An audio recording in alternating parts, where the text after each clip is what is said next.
Selamat pagi, salam sejahtera bagi kita semua. Kita bersyukur kepada Tuhan karena Tuhan baik dalam kehidupan kita. Bapak, Ibu, Saudara dan saya boleh menikmati segala berkat Tuhan. Itu juga hanya oleh karena kemurahan Tuhan saja. Puji Tuhan, pagi hari ini sama-sama kita akan belajar firman Tuhan. Saya mengambil di dalam Matius pasalnya 25 ayat yang pertama sampai 13. Namun saya tidak akan membaca ayat-ayat ini. Namun kita akan belajar pada pagi hari ini. Bapak, Ibu, Saudara bisa membaca ayat ini di rumah. Bagaimana kita, saya, Bapak, Ibu, dan saudara sekalian, kita adalah gereja-gereja Tuhan. Dan sebagai gereja-gereja Tuhan, ada 3 hal yang harus dapat kita pelajari. Kunci untuk memahami di dalam Matius pasal yang ke-25 ini adalah bahwa hal itu muncul segera setelah pasal 24. Dengan kata lain, ini adalah bagian dari jawaban yang Yesus berikan kepada para murid ketika mereka berkata, "Beritahu kami, kapankah hal itu akan terjadi dan apakah tandanya tentang kedatanganmu dan tentang akhir zaman?" Di akhir zaman ada 3 hal penting yang dapat kita pelajari di dalam perumpamaan ini. Yang pertama adalah persiapan. Bapak, Ibu, Saudara dan saya butuh namanya persiapan. Yang kita harus persiapkan yaitu adalah minyak. Di dalam Matius pasalnya yang ke-25 ayatnya yang keempat. Dan di dalam Matius pasalnya yang ke-24 ayatnya ke-42 sampai 44, ya, kita harus dapat berjaga-jaga. Sebagai gereja Tuhan, di dalam kita mempersiapkan kedatangan Tuhan, kita perlu minyak.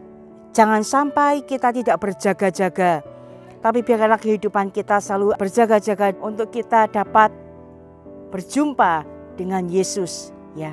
Yang kedua, setelah kita mempersiapkan diri kita sebagai gereja Tuhan, yaitu kita mempunyai minyak. Yang kedua, kita perlu namanya kesempatan, yaitu pintu. Matius 25 ayat yang ke-10. Akan tetapi waktu mereka sedang pergi untuk membelinya, datanglah mempelai itu dan mereka yang telah siap sedia masuk bersama-sama dengan dia ke ruang perjamuan kawin, lalu pintu ditutup. Ayat yang ke-11, kemudian datang juga gadis-gadis yang lain dan berkata, "Tuan, Tuan, bukakanlah kami pintu." Tentang pintu, apakah itu? Tentang kesempatan, yaitu 1, pintu keselamatan di dalam Yohanes pasal yang ke-10 ayat yang ke-9. Yang kedua, pintu pelayanan di dalam 1 Korintus 16 ayat yang 9. Dan yang ketiga adalah pintu kebaikan di dalam Galatia pasalnya yang ke-6 ayat yang ke-10. Yang kedua, tadi kita belajar bahwa kita perlu kesempatan sebagai gereja-gereja Tuhan, yaitu pintu. Yang ketiga yang harus kita punyai sebagai gereja-gereja Tuhan adalah pengenalan, yaitu kasih. Di dalam Matius 25 ayat yang ke-12. Ya, Bapak, Ibu, Saudara bisa membaca sendiri. Apakah tanda orang mengasihi Allah? Yang pertama, melakukan perintahnya. Di dalam Yohanes pasal yang ke-14 ayat yang ke-15, "Jikalau kamu mengasihi aku, kamu akan menuruti segala perintahku."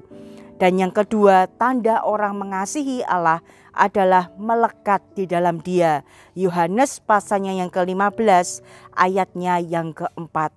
"Tinggallah di dalam aku dan aku di dalam kamu, sama seperti ranting tidak dapat berbuah dari dirinya kalau ia tidak tinggal pada pokok anggur." Ya.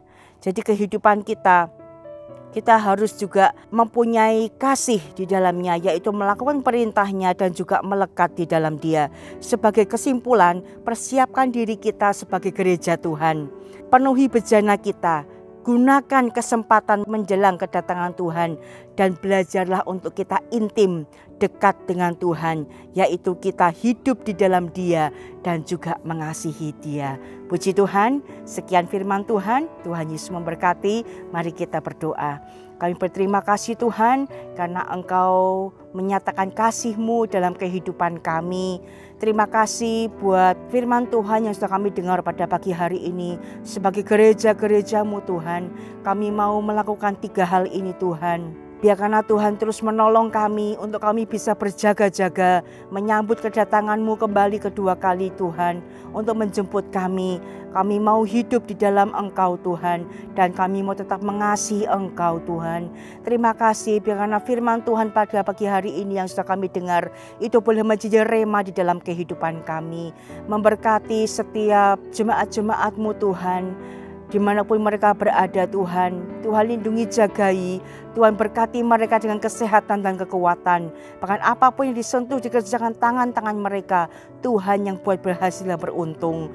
Bahkan seluruh kebutuhan-kebutuhan mereka, Engkau Tuhan yang mengadakan, Engkau Tuhan yang memberkati. Terima kasih Tuhan, memberkati juga pelayanan pekerjaan Tuhan yang ada di GPDIC OTW, mulai dari Bapak Ibu Gembala, semua pelayan-pelayan Tuhan yang ada di dalamnya. Tuhan tolong Tuhan, biarlah kasih kemurahan-Mu terus melingkupi kehidupan kami. Kayakan kami terus dengan firman-Mu Tuhan. Bahkan juga Tuhan memberkati kami dengan kesehatan dan kekuatan, hikmat pewahyuan daripada Tuhan menjadi milik bagian kami. Bangsa kami Indonesia diberkati oleh Tuhan, ditolong dan dijamah oleh Tuhan. Terima kasih Tuhan, segala puji syukur hanya bagi Engkau. Kami menapaki hari yang baru ini bersama dengan Tuhan, di dalam berkat nama Tuhan Yesus Kristus. Haleluya. Amin.